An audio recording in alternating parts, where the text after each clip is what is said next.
Now, the rest of the story. The Roman Empire. Neither before nor since, some say, has human life been so glorious. The Roman Empire is an ancient yardstick by which all civilization is measured. Just how sophisticated was the human race centuries ago? Well, we've often envisioned the men of bygone days as essentially different from us, particularly as lesser than us, shorter, more vulnerable to disease, dying younger. But the ancient conquerors of our world were big, healthy people, as tall as we, at least as robust.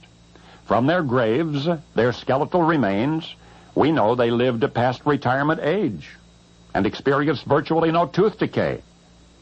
Now, we've supposed that women of that society were second-class citizens, that they stayed home and tended youngsters and kept house while their husbands ventured forth, acting important.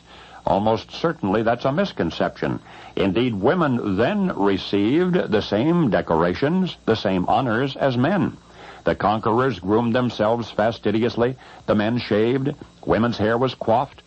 And how elaborately they dressed. In their ruins, sewing needles have been found, needles as fine as any made today. Needles intended for intricate stitching and beadwork. Yes, they did wear simple, loose-fitting tunics, but only sometimes. Other times they sported smartly tailored trousers and collared shirts with cuffed sleeves and jackets with hoods, clothing you would never picture them wearing. The conquerors made beautiful music together. A favorite instrument was apparently the flute, had a soprano range of an octave and a half and a pure, clear tone. The conquerors also made war. It was they who invented spear-throwing devices, equipment which allowed a soldier or a hunter to hurl spears faster and more accurately than he could have by hand. Of all of the aspects of their culture which have survived, their art has proved most durable of all.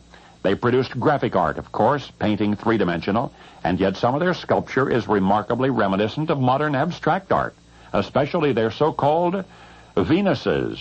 Some of their art reveals a sense of slapstick humor and subtle thought and elaborate language, just as their ruins reveal villages and the ancient equivalent of summer condominiums, and a system which appears to have been governed by zoning laws. For the society you've just heard described was not that of ancient Rome, but of another culture which conquered the world long before. A complex people who laid the foundations for human communication and for class distinctions and trade and even fashion. Now, all of your life, you have pictured the creatures who stalked the earth on two legs 35,000 years ago as ignorant cavemen wearing loose skins, utterly meaningless grunts. Those cavemen never were.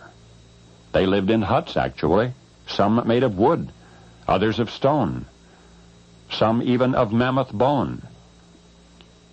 Tens of thousands of years before civilization as we know it, people were people, just like us, and civilized to the degree that I've just described. So the next time somebody tells you Ice Age men were barely distinguishable from monkeys, well, you tell them the rest of the story.